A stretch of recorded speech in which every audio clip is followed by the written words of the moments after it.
Hello bachcho, we have a question and the question states that a U-tube of uniform cross-section is partially filled with a liquid 1 and another liquid 2 which does not mix with liquid 1 is poured into one side. It is found that the liquid levels of the two sides of the tubes are the same, while the level of liquid 1 has risen by 2 centimeter on other side. If the specific gravity of liquid 1 is 1.1, so the specific gravity of liquid 2 must be. तो बच्चों यहाँ पे हमारे लिए question ये है कि एक यू ट्यूब है यूनिफॉर्म क्रॉस सेक्शन का। तो सपोज हम सबसे पहले यहाँ पे एक यू ट्यूब बना लेते हैं। So we have U tube, okay, like this, जिसका क्रॉस सेक्शन जो है वो यूनिफॉर्म है। तो सपोज यहाँ पे ये जो क्रॉस सेक्शन बना रहे हैं ये यूनिफॉर्म है क्रॉस सेक्शन, गॉट इट। अब ये कहा जा रहा है कि इसके अंदर एक लिक्विड 1 को फिल करते हैं और एक दूसरे लिक्विड 2 को भी फिल किया जाता है जो कि लिक्विड 1 के साथ मिक्स नहीं होता है।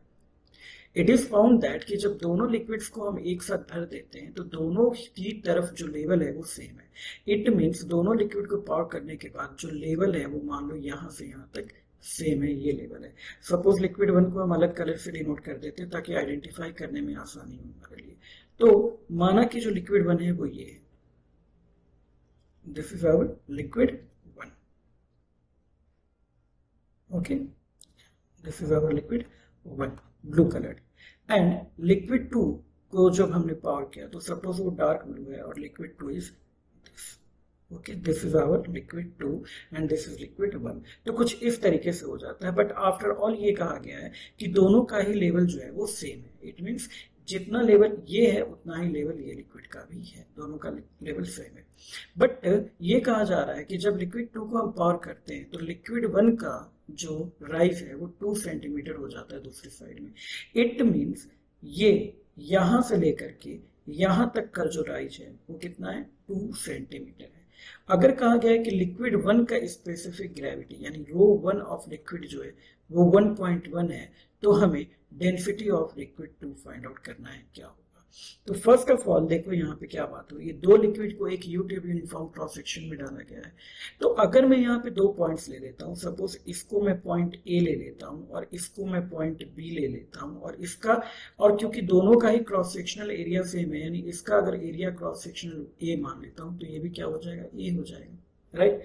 दोनों के दोनों ही ए हो जाएंगे, यानी ए और बी पे अगर मैं प्रेशर की बात करूं तो दोनों का प्रेशर इक्वल होगा, ओके। तो की कॉन्सेप्ट जो हम यहां यूज करने जा रहे हैं, की कॉन्सेप्ट वो पास्कल्स लॉ है, जिसके अकॉर्डिंग ये कहा गया कि एट सेम हाइट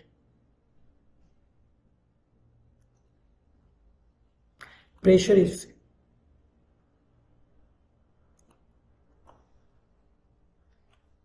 तो आइए अब सॉल्व करते हैं इसको। अब क्योंकि दोनों ही हाइट पे अगर प्रेशर सेम होगा, it means P A is equal to हो जाएगा P B, pressure at A is equal to pressure at B. अब ए पे जो प्रेशर हम मान लेते हैं वो किसकी वजह से, लिक्विड 2 की वजह से, और यहाँ पे किसकी वजह से, बी पे लिक्विड 1 की वजह से। तो लिक्विड 2 की डेंसिटी हम मान लेते हैं रो 2 इंटू जी, और क्योंकि हाइट दोनों का सेम है तो यहाँ पे एच अगर इसको मानेंगे तो ये भी कितना हो जाएगा, रो 1 जी एच, ये हो जाएगा। जी से जी कैंसिल आउट हो जाएगा, एच से एच कैंसिल आउट हो जाएगा, और यहाँ पे finally rho 2 is equal to, it means density of liquid 2 जो है वो डेंसिटी ऑफ लिक्विड 1 के बराबर आ जाएगा। हमारे पास दिया हुआ है कि डेंसिटी ऑफ लिक्विड 1 जो है वो 1.1 है। इसका मतलब अगर दोनों की डेंसिटी सेम है तो डेंसिटी ऑफ लिक्विड 2 भी कितनी हो जाएगी, 1.1 हो जाएगी। यहाँ पे जो रिक्वायर्ड आंसर है वो है 1.1। So option number B is correct. I hope this is clearly understood to you. Thank you so much.